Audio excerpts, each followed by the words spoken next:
Hello and welcome to episode 49 of Game Train Podcast. I'm Callan Davison and in front of me is Carl Smith. Hi, hello But there. in front of me, I mean not in the same room, I mean we're actually doing this over video once so I can actually see him. Oh, hello. For Yeah, a isn't change. that very human? I know, because you've I like actually that. got, 21st century internet that we can actually do this now. Yeah, It feels it's more just personal quiet. now. I used to have to send the crows just to let you know I was ready. I can't fall asleep mid discussion now though, so I have to, Yeah, I and have I to get the can't start glasses. reading my- I have to get those glasses with, With the the eyes. All right. I can't Anyway, just read my books while you talk about cricket anymore. yeah. All right. So episode this week we are looking at a review of Assassin's Creed Odyssey, which is the newest Assassin's Creed from Ubisoft, of course. We're also going to have a look back at the Wii U. We're going to discuss what characters you'd like to see in a fighting game. And, of course, we've got our Hype Lame and Love Trains. That's the There it one. is. That's the one I needed. All right, but first, let's get into the news.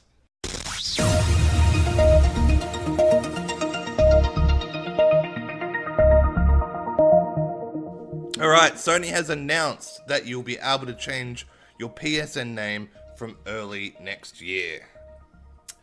Yes, which is pretty exciting. Xbox One new avatars are finally here, which I don't know why, but I've been hyped for them for very long. I have not. I still don't have my avatar set up. I only just changed my Xbox 360 picture for the Oh, first you've got to time. make one. Tuan has one, Jack has one. We all have a new avatar. Spider-Man DLC, the Black Cat DLC, is out October 23. So Spider-Man fans, there is new content on the way. Yes, and that's next week, is it? Yes. That's awesome. Red Dead Redemption 2 release launch trailer is out now. Looks really cool. And it's only 1 week to go, depending on when this comes out. We're recording right now on the 19th, but there's about a week to go till it comes out, which is worth noting because you can now preload the game, which you definitely should do if you're in Australia because it's like 100 gigs. So if you're excited to play Red Dead as like the rest of the world is, please pre-order it and start preloading it right now because it'll take you 3 or 4 days on average Australian internet. And if you manage to get your Red Dead Redemption 2 downloaded before the date it comes out, also on October 23, the Fallout 76 beta is out. That's right, more Fallout for everyone. So you can get some sneaky Fallout in before Red Dead 2 launches. Yeah, now the beta is not 24 hours as well. There's timed segments, so look out for those. There's going to be a whole Did not know that. spurt of those. Yeah, it's very tricky. They're going to do it in like I think 6-hour windows. Oh, There'll be a lot of them, but you'll have to jump on and have a look because they're trying to test like massive stress all at once, and I think they want to do it heaps instead of just kind of people signing on and off whenever they want for in the span just of a week. playing the game just for kicks. Yeah, I mean that's what normal betas do, but Yeah. this is kind of weird. But I just thought I'd mention it because if you are excited and you're like, wait, it's supposed to be out. It's kind of running like old school television networking. And they're like, and that's the TV tonight. Goodbye, everyone. See you tomorrow. Weird. PSVR turned 2 on October 13th, and they had some celebration announcements. One is they're going to launch Borderlands 2 on VR in December 14th, which I was extremely excited about until they said there's no co-op in it. So that's kind of my favorite part of Borderlands, but still might be worth checking out. And also Tetris Effect November 9th for PSVR, and Astrobot Rescue Mission, which is already out and awesome, now has a demo available. So jump on and check that out. Xbox officially announces xCloud with new video, which allows you to stream their games to any device. So you could play Forza 4 on your phone.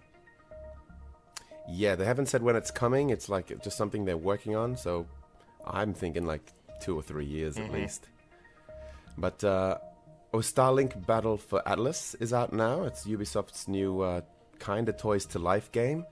I just thought I'd mention it because the Switch physical release requires a 6 gigabyte day one update. So again, plan your gaming habits when you're buying games and don't get excited like you used to in the old generations because This is the new gen. There's a rumor that the Switch 2.0 is in the works, so that could be a new Switch. Like, we could have gigantic screens. I don't know. Well, I mean, and this rumor comes from Wall Street, so it feels kind of legit, because most of the rumors that they've had like this have come to fruition, and we don't know whether it's a 2.0 as in better, or maybe something slightly worse for a cheaper market. We don't know any of that stuff yet, but I presume it's going to be the same size because of Joy-Cons. Yeah. So maybe just better screen or worse screen, or bigger screen. Who knows? A couple of sneaky games jumped onto the Switch. It's actually a really good time to own a Switch right now. Guacamelee has come out, which is such a great handheld game, and it would just look amazing on the Switch. And that's come out because Part 2 is actually launching later this year for the system. And also they've just received Child of Light and Mark of the Ninja, which is just one of my favorite 2D games in recent times. So, yeah. And that's the news. Alright, so on to the games we have been playing this week. And most of my time actually has been taken up with Assassin's Creed Odyssey, so I don't really have much to report onto this part. Oh, nice. Well, I picked up Starlink, Battle for Atlas.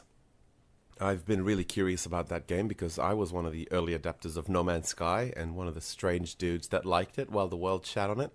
But this one's really fun. It's quite overwhelming at first because, I mean, it is a Toys to Life thing, so I think they're really trying to make like all these different attachments.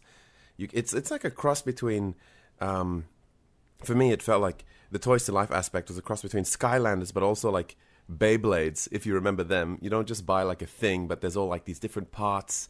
You can buy a pilot and a plane, different wings, different weapons. They're all mix and match. It sounds like a child's dream and a parent's nightmare. And I didn't get the physical release. I just wanted to see what it was like to play. Plus, I wanted to play it like right on midnight. So I just downloaded it because, which is good news, but you can play the entire game without any of that stuff. And if you really did want the extra things, you can download it via eShop. You don't actually need any physical toys. Yeah. Collecting them is really cool, but these things are huge. Like, they're quite large, the toys. And yeah, so there was a lot of... You could tell they're really trying to sell. I was thinking of buying the toy one because I think I need something in my room. You do. You definitely do. And I'd like to see one in person. So I might at least go have a look at them. But actually, Big W, I think, had a really good deal on the toy one that comes with the game for Switch. So. Oh yeah, the bundle. Mm-hmm. Yeah, you should check that out. I think it like there's like cutscenes in it. It's really cool. It feels like a high budget Saturday morning cartoon series vibe to it. And the in the Switch version, Starfox, the whole sort of cast are from there. So not just Fox McCloud, but all the rabbit and the frog and geez, I wish Falco the bird. I don't know their names, something like that. But they're actually not just sort of plonked in there randomly. They're really lovingly implemented. Like the story actually intertwines with them. They're in the cutscenes. They help out the main characters. So this is a new Starfox game, pretty much. On Switch it is, but it's also out on PS4 and Xbox, yeah. I think. So I don't know how they do it without them. Like, I can kind of see it, but it's just, I'm really impressed. They didn't just like, it's not just a tacked on, skin. Or you can be Fox and fly around. Like, they talk to each other and they help the main protagonist. So that's really cool. But I haven't actually mentioned the game at all. It does feel a lot like the old school Star Foxes. This feels like the sequel that we didn't get with the official Star Fox one, which was a little bit rubbish. It's like open world, but not as huge as like No Man's Sky. I think there's just 7 planets, but they're pretty big all in themselves. You can like fly right into them, do a whole bunch of missions. You can like discover the whole map because everything's shrouded in darkness until you fly through it, and discover it. The maps look a bit like the planets did in Mass Effect 3. Mm-hmm. But yeah, really fun. I'm having a lot of fun with it right now, and using your weapons really matter. So like, it's not as much of a cash grab as it looks like. So I was trying to say at the start, it looks overwhelming at first, but really it's just pay to win then, isn't it? It's like, oh, I've got extra $10. I can go buy better missiles for my ship. Well, sort of, but it's one player, so no one cares but you. And like, when you first start, there's like, there's maybe 12 weapons already. There's heaps, and you level them up. Every weapon can be leveled up and have like 4 different elements put onto it to add like damage or faster reload or all that kind of stuff. And the wings and planes themselves can be leveled up, as well as the pilots. So there's a lot to do in there, and I think there's a lot of game in there, and it feels really satisfying. So cool. I'm enjoying it a lot. Also, I've been playing a lot. I jumped onto Mark of the Ninja because I was so super excited to see it on Switch, and I just forgot how bloody fantastic that game was. It's so cool. It's like, it's a 2D game, but it's not like Metroidvania or anything, or like a normal platformer. It's like every level is kind of puzzly. It plays a lot more like Abe's Odyssey because it's very deliberate. You're not just running and gunning through. Each time you reach a new section, you're like looking at where all the enemies are. How are you going to take this place on? It looks like Callan's a bit bored. He's showing me stickers. No. I was just trying to put you off. And it worked. Should we? All you have to do is be there. You've been putting me off the whole time. I have to take constant mental energy just to get through my... So, gamers who are listening to this, sorry. If you're thinking about getting Mark of the Ninja, 100% do it. It's very cool. It's got like this old school, beautiful cartoon presentation that looks like something between Cartoon Network and Adult Swim. Gorgeous animation, fluid art style. Yeah, you can go through the whole game without killing anyone or being seen, which adds this whole other strategy. You get rated on every level. You can upgrade your dude. It's a stunning game. I highly recommend it. Aside from that, I've also been playing Mega Man 11. Finally got that on the Switch. Have you had a chance to jump on that, Callan? No, I haven't. You're the worst guy. But yeah, it's Mega Man. Are you gonna get a new tattoo to, celebrate the occasion? Yeah, I might actually. Thanks for asking. Because seeing as I don't have him on my arm yet, I might have to get a new tattoo. You got him and his girlfriend on your arm.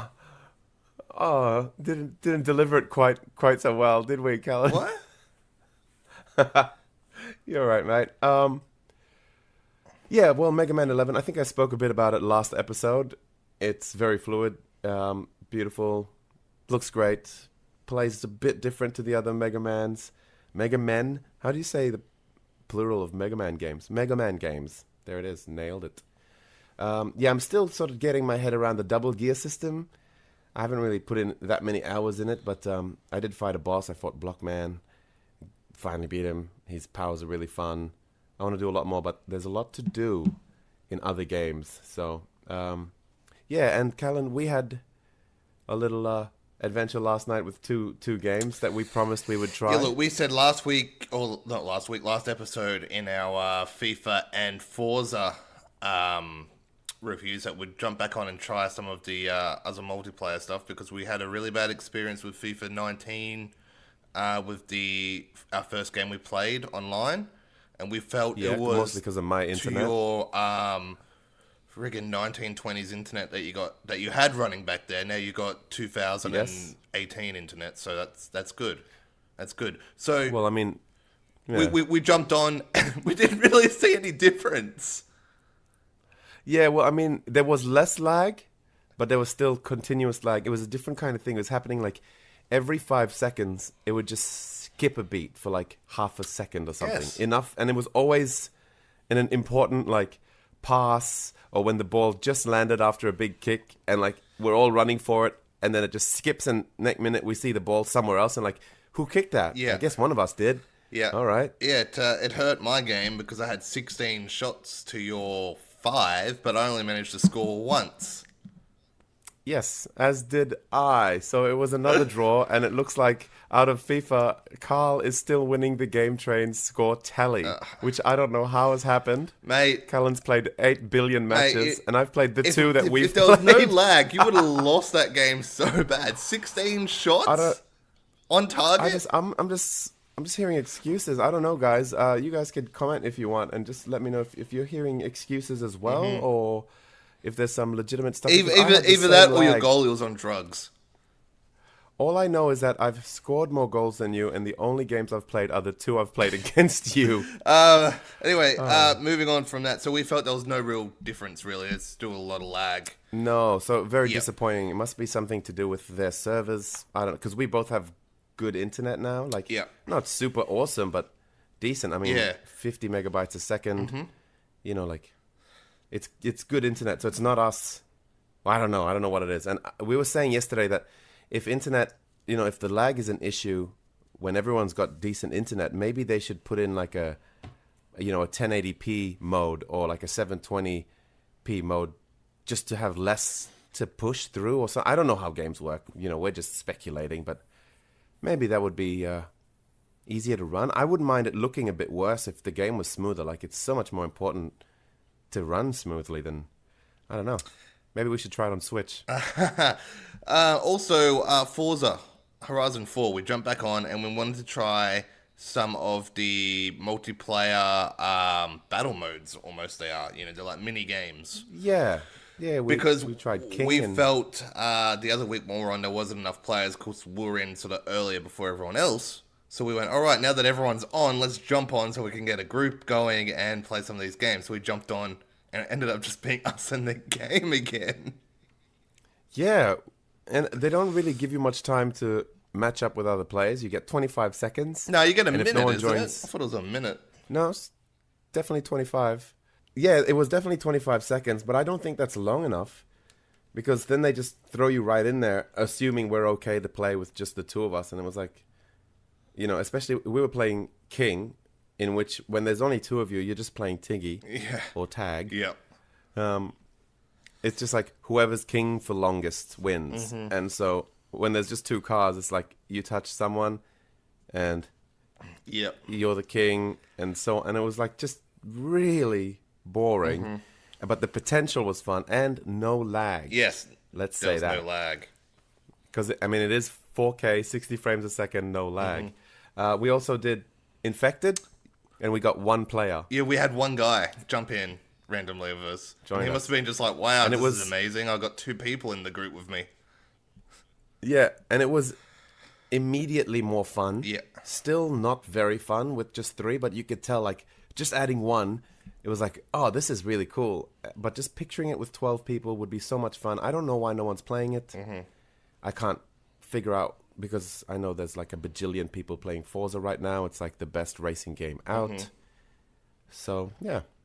All right. So, that's the games we have been playing this week. So let's roll into the shout-outs. So, a little bit to get through here. Right.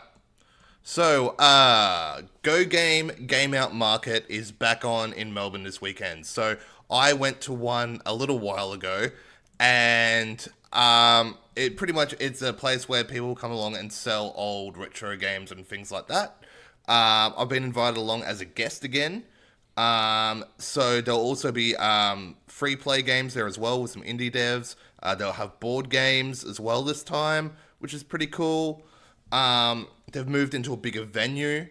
So yeah, I'll be heading there. I'm probably going to record a mini special episode there as well, which would be kind of cool. So for those that are in Melbourne, it is on this Sunday at 10 a.m. It costs $2 if you want to go. And it is it's in Abbotsford Convent, 1 St. Heliers Street, Abbotsford. So yeah, go check that out this Sunday, 10 a.m. Also, on the back of that, I'm going to PAX next week. And I'm representing Game Train in the AGPN party mode, which we went and had a look last time.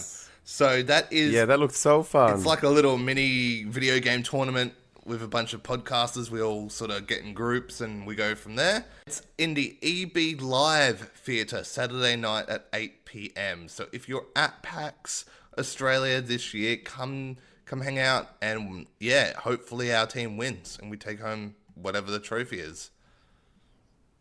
Nice. Yep. Oh yeah, EB and PAX are one thing. Yeah, I was going to put Kyle into the competition, but we know he's not good at games, or he doesn't like fun either, so why would he go to PAX? Wow. I'm going to a book club. No, I'm just kidding. Giant book club expo, Yeah, yep. All right. but only textbooks. So let's roll straight into our feature review this episode, which is Assassin's Creed Odyssey. The gods have spoken.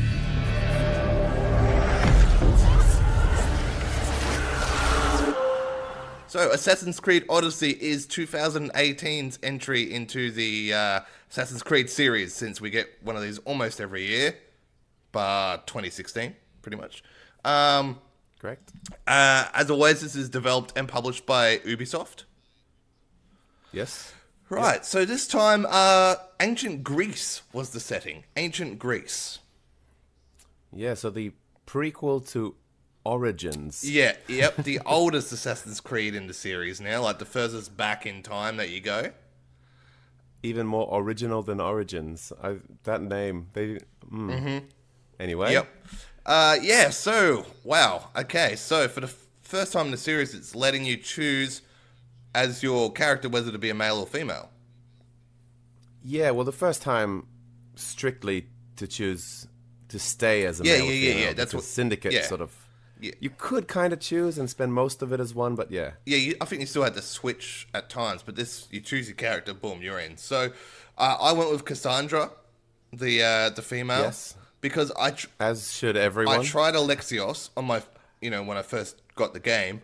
I turned it off in 10 minutes. His voice actor was atrocious. Yeah. It felt really forced and it was taking the piss out of the game. And I'm just like, Yep. Went to Yeah, Cassandra. he sounded like a cosplayer or straight away. something. And she's supposed to be the canon character anyway.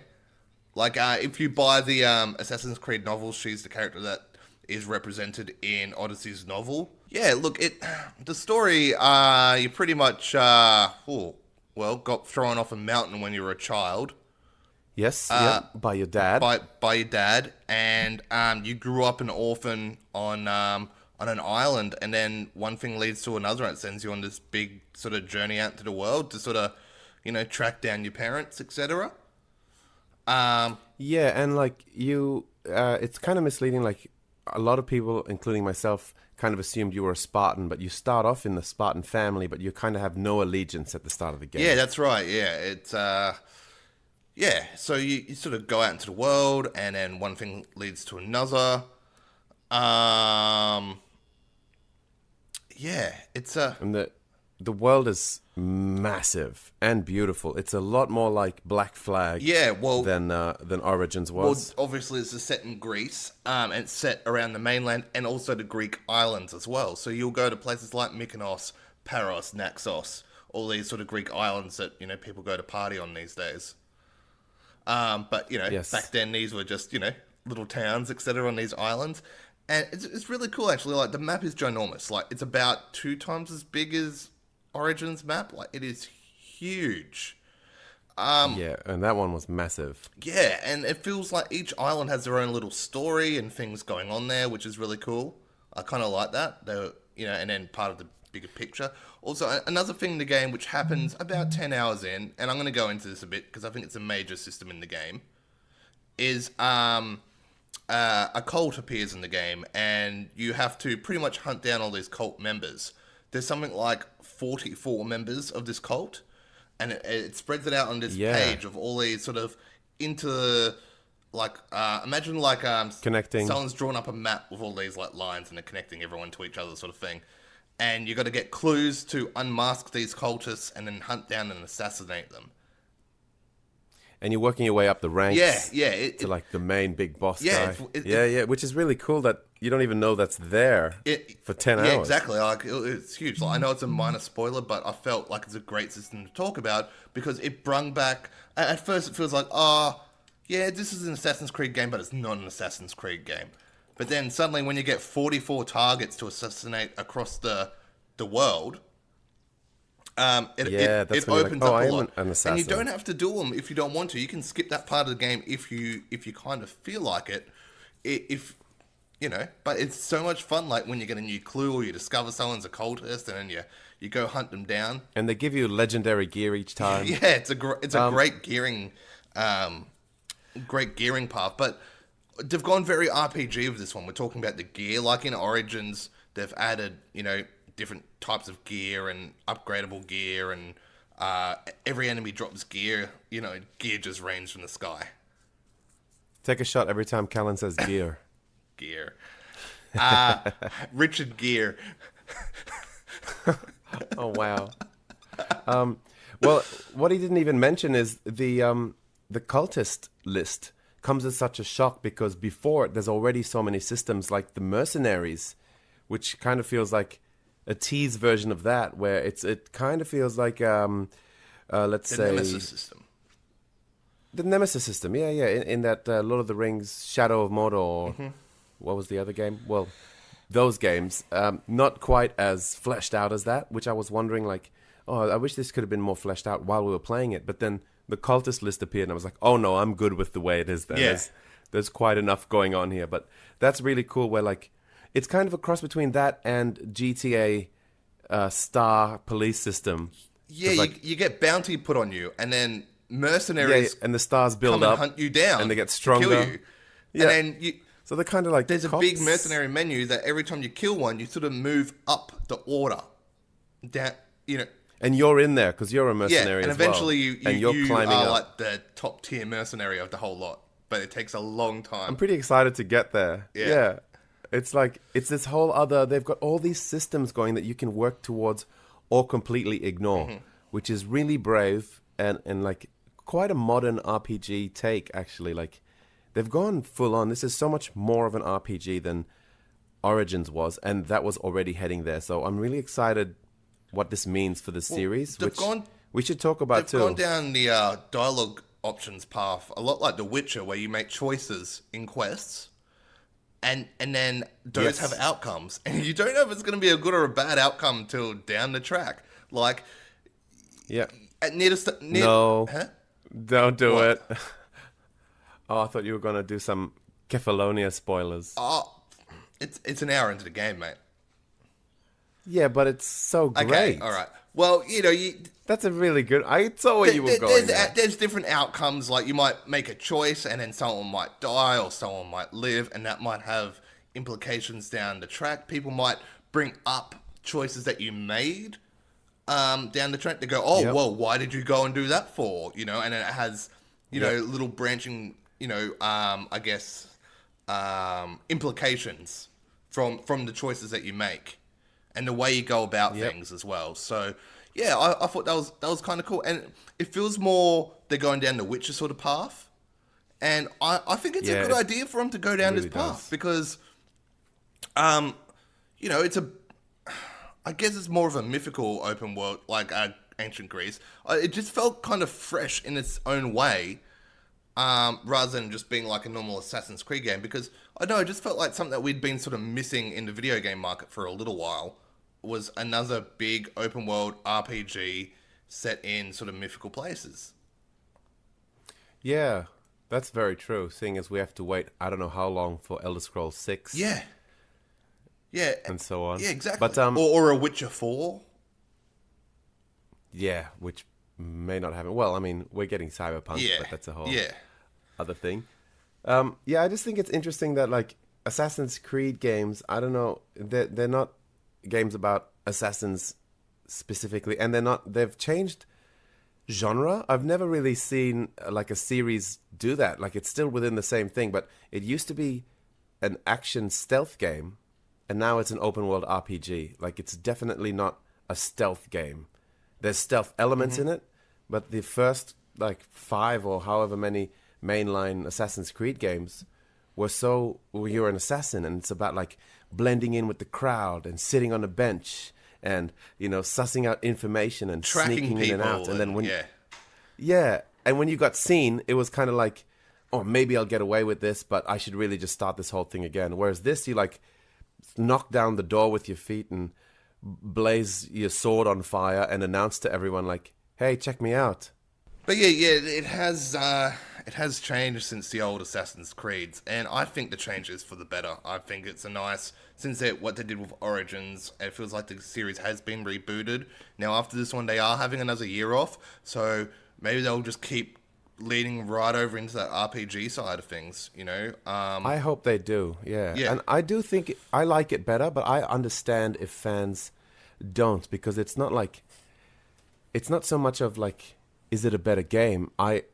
You and I guess we just like this genre better because I'm just so baffled how they it's so brave that they just changed the genre of the series. Like, it's not like, Assassin's Creed RPG. It's still Assassin's Creed. It's just the mainline game, and they're like, oh yeah, we're gonna change the entire fundamental backbone of this game. Yeah, I wonder why they didn't just make a new IP and just go, right, Fantasyland for Soldiers. That brand power. Yeah.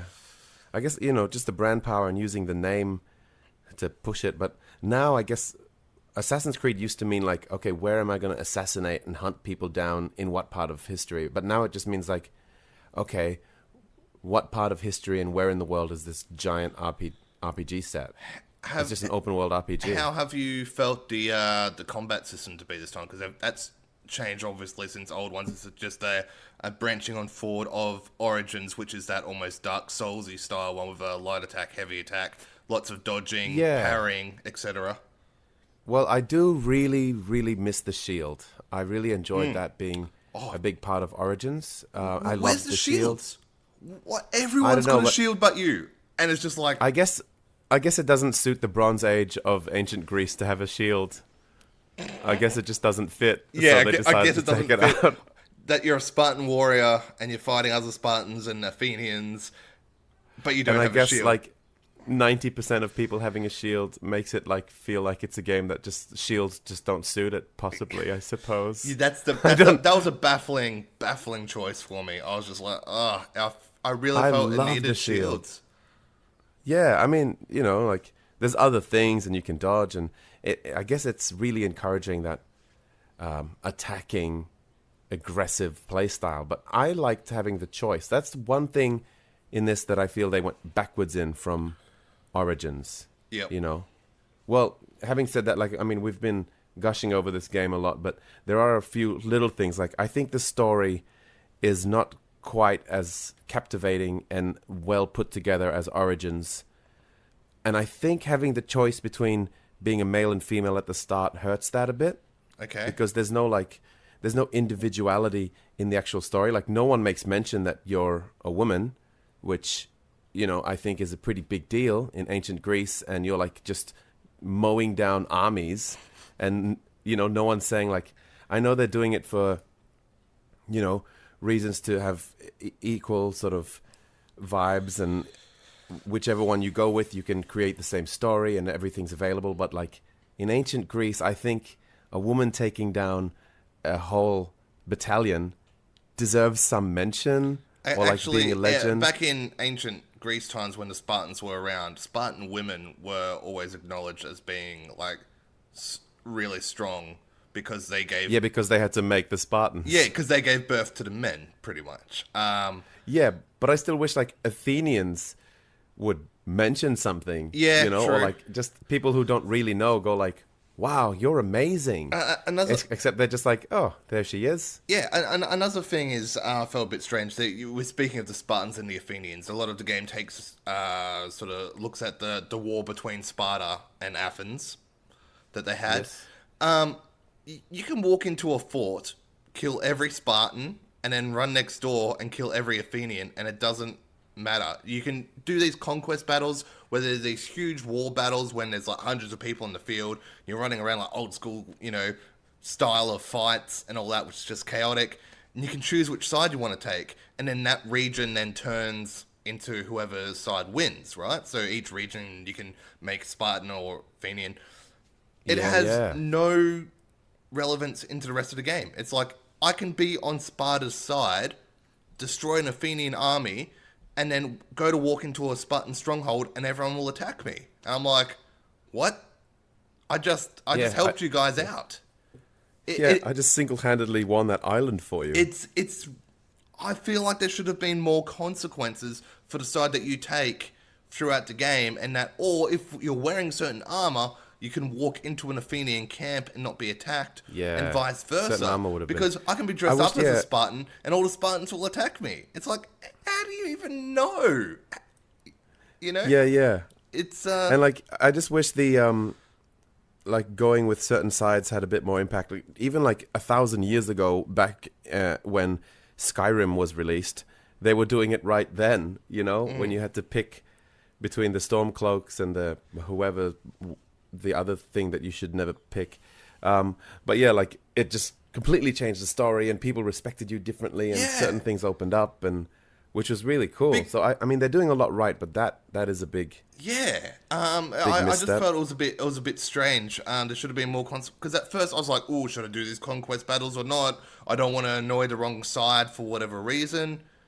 And then later on in the game, just like, nah, it doesn't matter at all, and I just took out everyone. And I'm stealing from every chest. Like, there's that thing as well. Like, some treasure chests have a little white logo that says loot, and then sometimes it's red and it says steal, which made me at first just go like, oh no, if people see me stealing, this might change my reputation.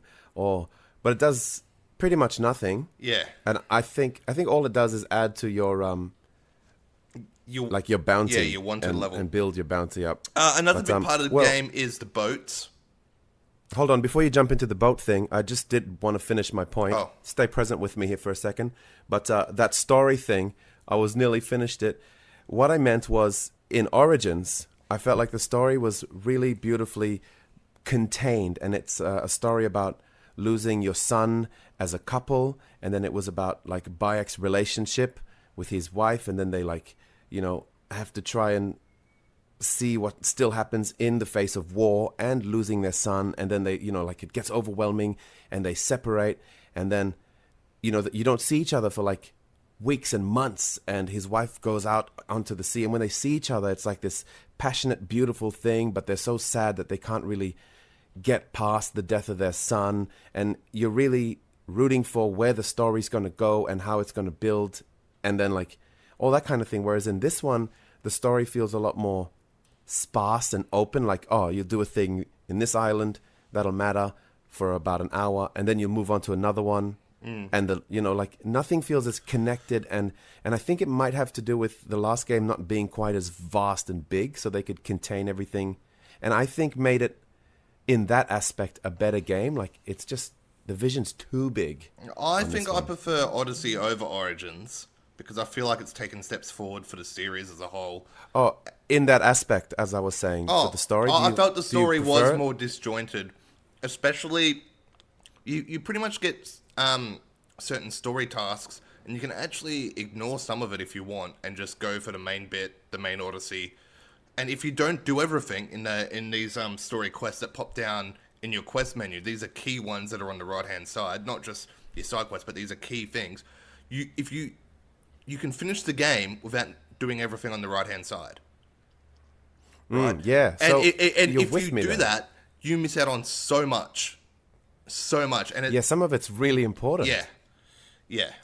I feel like it should have been. So you are with me. That you have to complete everything, and then maybe there's a final quest or whatever. But no, you can finish the game without doing everything, which is bizarre. So you're with me with the story thing, or Yeah. Okay, cool. I just wanted to hear like an opposing argument if you weren't, or I couldn't quite figure it out. But yeah, overall different story, but just in the actual.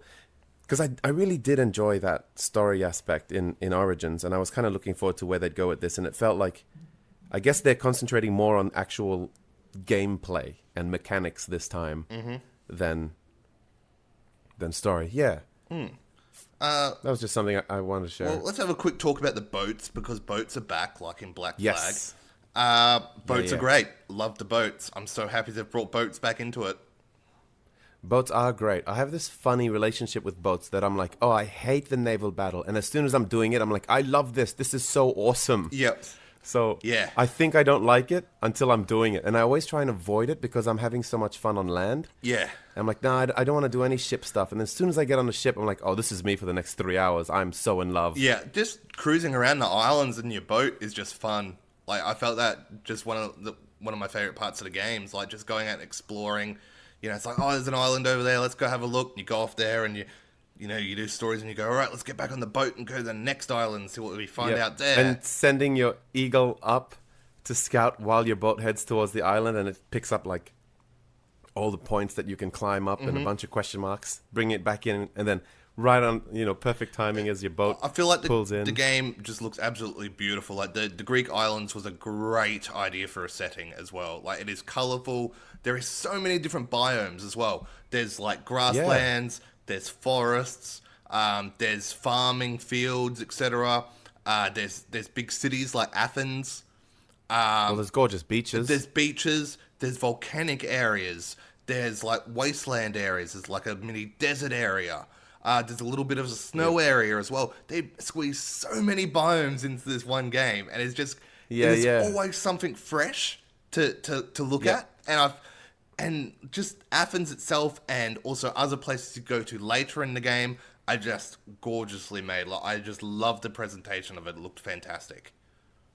Yeah, that's so true. It's so fun to explore, and it kind of the more you start discovering, the more it encourages you to keep going. Like in Origins, I did the whole map, but just because I was bored one day. But there was nothing that was kind of driving me to do it, because I'd uncover something and be like, there were a lot of biomes, but not quite as many. And you're like, 50% chance that this next place that I unlock will be sand. Yeah. Oh, yep, there it is. Yeah. More sand. Well, this time you can rock up to an island and be like, what? This is like a wasteland island sort of thing? This is a volcano? Yeah. Yeah. Yeah. So Yeah, it's awesome. It's pretty cool. But yeah, there's also some mythical elements in this one if you want to go down that path. Yes. Which is, that, again, these are optional areas that you can go to, and I feel like you should do it because they were some of the best fights in the game. I'm not going to go into it because I don't want to spoil anyone what these fights are, but if you are playing this game, try and find these mythical things that you can fight, because these were some of the best battles in Assassin's Creed history that I've done. Yeah, they had a Valkyrie vibe from God of War. Yeah. Just like how it was like these side bosses that weren't really in the game, but like a huge challenge and exciting all in itself, and that you wanted to go to each next one. And in that way, I don't mean like, it looked or felt that like an actual Valkyrie. Yeah. But all right, let's wrap this review up. What are you going to give this one? Well, I did want to mention as well that they are going to have live events. Oh yeah, they were supposed to have one in October 16th, so like a couple of days ago, but it unfortunately got cancelled because of technical difficulties. But basically, they're going to send in like epic mercenaries or epic ships to take down, and these are going to have like amazing gear. And hopefully, we don't know, but hopefully it goes down the track of, Origins, where they had some of the Egyptian gods and whatnot. So sadly, it got cancelled on the October 16th, but there is another one they've said on the Assassin's Creed Twitter account. They've promised that next week's is still on, October 23rd, and they said look out for an epic ship arriving in the Aegean Sea. So that's worth doing. Mm-hmm. And they've also announced the DLCs coming up soon, which I forget the first one. What was the first one? First one's about the original maker of the Hidden Blade. Ah, great. Yeah, so that'll make it Assassin's Creed. Mm-hmm. Feel like that should have been in the main game. Yeah. But, and then they're doing The Lost City of Atlantis. Yeah, which I can't wait for that, but that's going to be next year that we'll see that, but that's pretty exciting. Yeah, so, sorry, I had to get all that out just to, like, I mean, to be honest, I didn't even know about the live events, and we're in the news. I don't know how it slipped by me, but I only found out when they told us the news about it not going through. Mm-hmm. So, but yeah, that's kind of something exciting to look forward to. Yeah, score-wise, I think I give this a nice 8.5. Oh, okay. For this one, I rolled it with a 9.2. I love this game. I finished it. It took me 80 hours, but I finished it. Nice, 80 hours. That is awesome. Yeah, it's amazing. But yeah, I really, really enjoyed it. I can't wait to see where the series goes next. And that was Assassin's Creed Odyssey.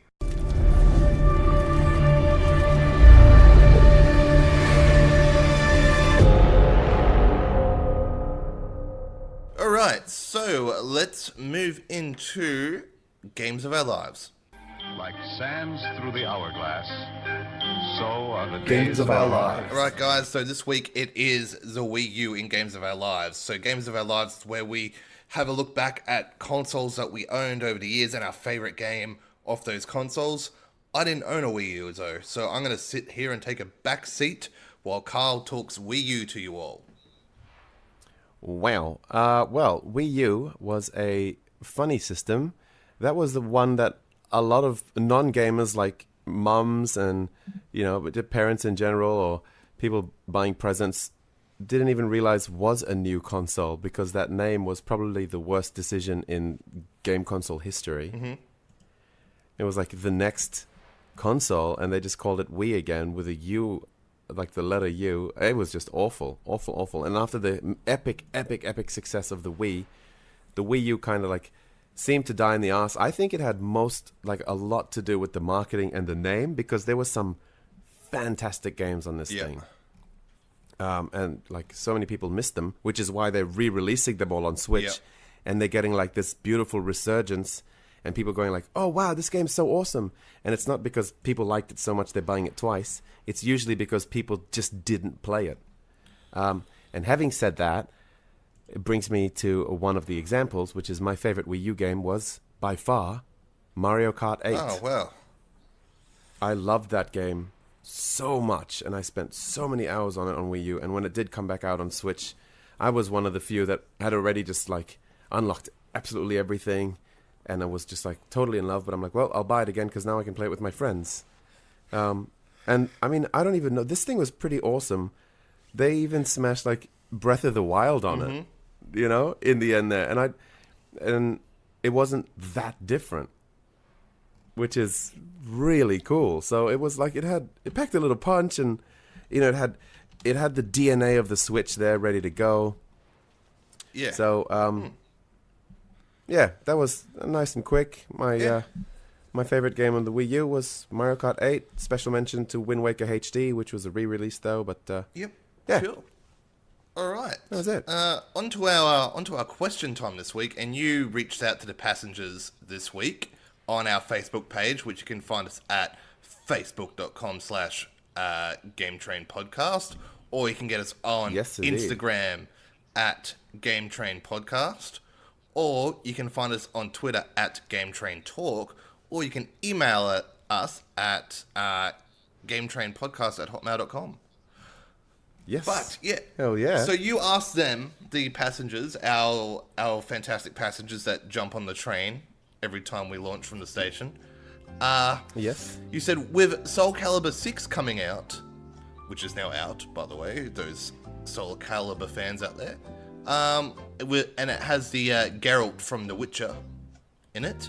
Yeah, as a guest. And they've always had kind of cool guests. You asked who would be your ultimate fighting game cameo and for which game? Yes. Yeah. I thought I'd throw that out. Yeah.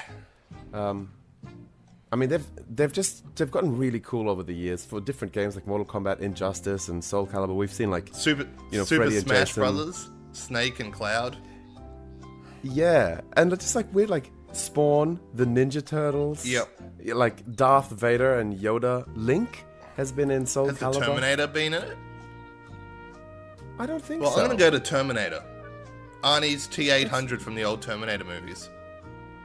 Nice. Yeah. That's a good call. That's for me personally. We'll get to the passenger ones in a sec. But what's yours? Yeah. I went with either Hexus from Fern Gully. I thought would be a really fun enemy to fight. Because he's kind of like all of pollution and corruption as a person. Kind of reminds me of Carnage a bit, but, can sort of shape into anything. I thought he'd be really fun. Or I would have loved to see Auron from Final Fantasy X. Oh, okay. In a fighting game. Well, isn't he really in cool. the Final Fantasy fighting game? Final Fantasy... Yeah, but that's hardly a guest appearance. Yeah, okay. Yeah, that's like Scorpion appearing in Mortal Kombat. Yeah, no, fair enough. Fair enough. But, yeah. Okay. And we got some from our passengers. Yep. We got Reef Atkin saying, would be cool to see Spike from Cowboy Bebop in Street Fighter. Also Nice. Technoman. The girls from Bubblegum Crisis 2040. And Eva's from Neo Genesis. Yes. Nervish from Eureka 7. Gundam. And all other anime mechas in some sweet DBZ Budokai style fighting style game. Oh wow! So he wants a fighting game with mechs, but with famous mechs all fighting each other. I could get on board with that. Wow. I could definitely get on board with that. Yeah. Wow, that's awesome. Sean Fullard says, don't know about Cameo, but let's get a Marvel vs. DC fighting game already. You know what? I used to think that was the things of dreams and impossibilities, but now with Disney almost buying everything, Yes. I think that just might happen one day. It very, very well could and be absolutely hilarious. I would love to fight Batman with Spider-Man. What would the world look like if the same owners had DC and Marvel? Like, wow. I just don't even know. Like, they'd be untouchable. It'd just be so weird, though. There'd be no rivalry, but they would be like fake rivalry. Yep. And finally, Neil Napper wrote in and said, "Hey guys, loving the show. Thanks, Neil. We appreciate that. Thank you, Neil. I'd love to see Mortal Kombat characters in Super Smash Brothers. Wow, yeah. Imagine Scorpion. I don't know Scorpion about fighting Mario and Sub-Zero fighting Sonic. Oh, it's Sub-Zero just ripping Pikachu's spine out. Hey, Pikachu's my character, man. Leave him alone. Oh no, what happened to Bulbasaur? No, Pikachu's my character in that game. You can be a Bulbasaur if you play Pokemon Trainer. Anyway, Nice. Yeah, no, thanks for that, guys. That was a bit of fun. I'm actually pretty keen to jump into Soul Calibur 6. It's been another one of those sleeper hits because of the buzz of like Red Dead Redemption 2, and Assassin's Creed and all that happening right now, and then like, oh, the Fallout 76 beta's coming, and Call of Duty just came out. So like this game's kind of just, I think, safe to say, being a little bit ignored, except for the diehard fighting community. Yeah. But they're such beautiful games, and they were always so fun. I really liked how they concentrate on weapons. It's a very weapon-based game, and how everyone uses their specific weapons. Also boobs, but the weapons, great weapons and things. Yeah. cool. All right. All right. Thank you so much, passengers. We'll have another question up next week, or remember, you guys can ask us stuff too. But I think that brings us to the end of the show. Yeah. Wow. We got there. Let's wrap it up. All right, guys. Thanks for listening as always. Cool. Yep. I don't see anything missing at all. I don't see anything missing at all either. I think that's fun. Yeah. My name's Carl. And I'm Callan. Yep. Oh, can you hear that in the background? I hear that the people are yelling for an encore. Oh, what's that? We forgot the lame love and hype trains. Of course we did. Let's go straight into it with the lame train.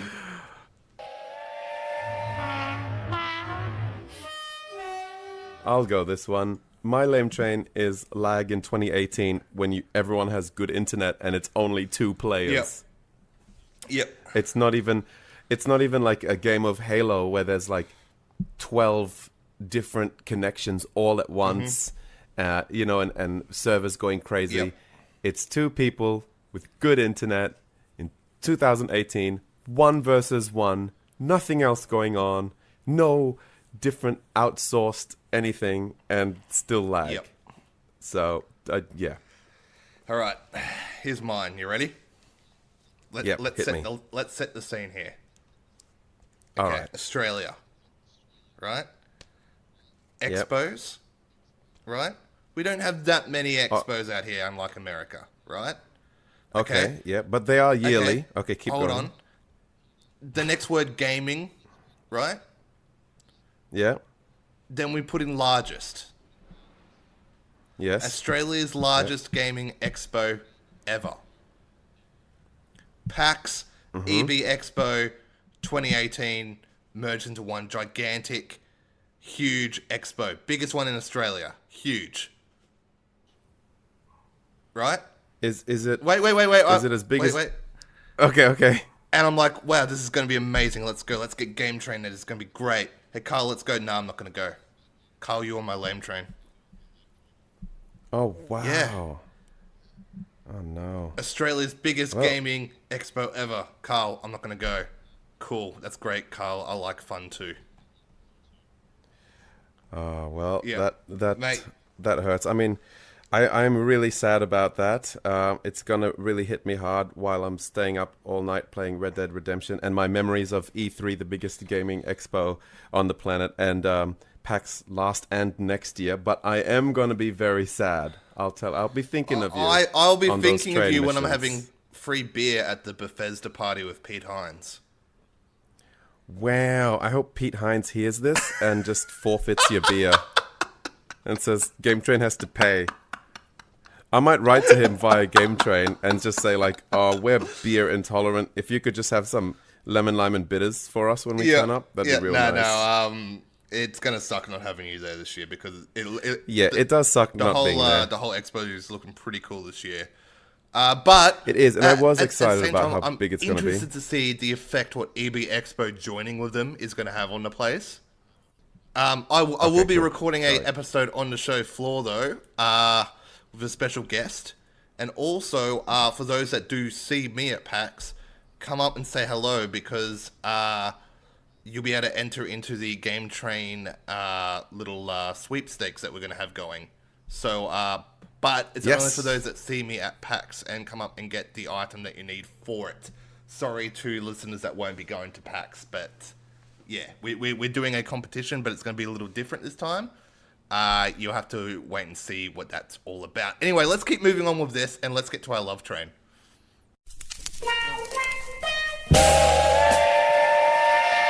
My love train is almost slightly related to that thing we were talking about last episode about, paying to play games early, and you saying like, well, if it's ready, it should just be out. But this is, it almost feels like that, except for me, it's a love train, and that is the practice of being able to preload games. Yeah. So, it's kind of weird because you're like, well, if I can preload it, it's out already. But of course, it has to match up with their marketing and their advertising, and I understand that. And I really respect the fact that they say like, especially now, I mean, we didn't need it last generation, but now with these huge downloads, like, Red Dead Redemption being 100 gigs, but even like 50 gigs and 20 gig games means that for hours and hours, sometimes a whole day, you can't play that game you've been waiting weeks for. And, some of us gamers, especially, we stay up till midnight because that's just the culture and we're so excited to play it. And then it's like, oh, actually, I can't even touch this till like tomorrow afternoon. Yep. And I really respect a game, especially like, I mean, some do it a couple of days before, but like Red Dead doing it a whole week early because they understand like, okay, our game's massive, but here's all this time for you to prepare for it. Download the whole thing. And we did it with Spider-Man. That was really fun. We had the huge countdown on the screen because we already had the game, but it was like counting down to when we could unlock it. And the second it hit midnight, like right there, you load up the game and it works. And it's just a wonderful feeling. And that's my love train. Mine is heading to, in games, going, like exploring locations I've been to in real life in a video game. So last time Forza, England and all that, I lived over there. That was just cool. This time I've been out to the Greek islands before. So, and Athens, of course. Okay, obviously this is 2,000 years ago this game is set. So it's nothing like it is, except for one building, the Acropolis in the middle of Athens. Up on the hill. But it was just still cool going, oh yeah, there's Mykonos. Yep, I've been to Mykonos before. Oh, yep, there's Paros. Yep, I've been there and sailing out to Paros. Or going down to the harbour in Athens and going, oh, that's where I left on the ferry. Obviously, it's a lot different now. It was just cool. Oh, I just like that. It's just a bit of fun for me. Yeah, I mean, and when they, like, for everyone here, when Forza did Australia, it was just like, Christmas, that was like, oh my God, Byron Bay, Gold Coast, look at all these places. And I feel like America gets to experience it so much more often and than in we movies do. and all that sort of stuff, we kind of miss out on it over here in Australia. So it is kind of cool. But yeah, just places that I've been that just pop up in games where I can go, yeah, I'm sailing off to Mykonos. And then I sort of reflect on my time in like Mykonos and stuff. And yeah. Oh, I hope they do a Vanuatu Assassin's Creed next. Whoa! Don't laugh at my culture. I mean, it will be a 6-minute game, but still, it'd be really nice. All right. So nice. Finally, let's go into the hype train. Hype train. Boom. Okay. Should we just skip this? Actually, No, actually, no. I'll let you say what your hype train is. All right, Red Dead Redemption 2. Okay, next you. Oh, yep. Okay, mine is. Wait for it. Wait for it. Red Dead Redemption 3. Oh. Yep. After seeing the trailers of 2, I can't wait to see where they go with part 3. Mate, you got to set your priorities right in life or you'll never be happy. Oh, no. Okay, well, I hope you're healthy because you want to still be alive for it. It's Red Dead Redemption 2. Yeah, of course it is. This is the one episode where it's like, we didn't need that section. Because I think the world is a bit holding its breath for Red Dead. Like, this is the next kind of evolutionary step in open world gaming. They just set the bar. They already set the bar so high, but with GTA 5 winning, I mean, getting all those like breaking records and just being incredible and the most successful entertainment entity at all ever. It's like, well, we're all watching you, Rockstar. Yep. This is a weird one because it's one of the rare games that I go in with completely high expectations. You know, normally you go in like a bit nervous and you're like, is this going to be all right? Is it going to be as good as they say? And in this one, I'm like, they have so much to live up to because it can't just be good because I already go in expecting fantastic. Mm-hmm. So just to keep me satisfied with what they've trained us to expect, it already needs to be at least excellent and then more. You know, like it's such a high bar, but I feel like only Rockstar can pull it off. So we'll see what happens. Mm-hmm. All right. Well, we're gonna close this episode down now, guys. Thank you all so much for joining us for another journey on Game Train. Next episode, I will be actually doing a little mini special from the Go Game Market, and also we'll be doing a PAX episode as well from PAX, yes, which is exciting. And also we have our 50th main episode coming up too. Wow, the big 5-0. Which coincides with Red Dead. Oh man, you can't make that up. No, you can't. No. It's pretty exciting to go over that for our 50th. So yeah, join us next time on Game Train for that, and keep an eye out for the specials of Go Game Market and PAX 2018. Yeah. All right. I'm Callan. And I'm Karl. And this has been Game Train.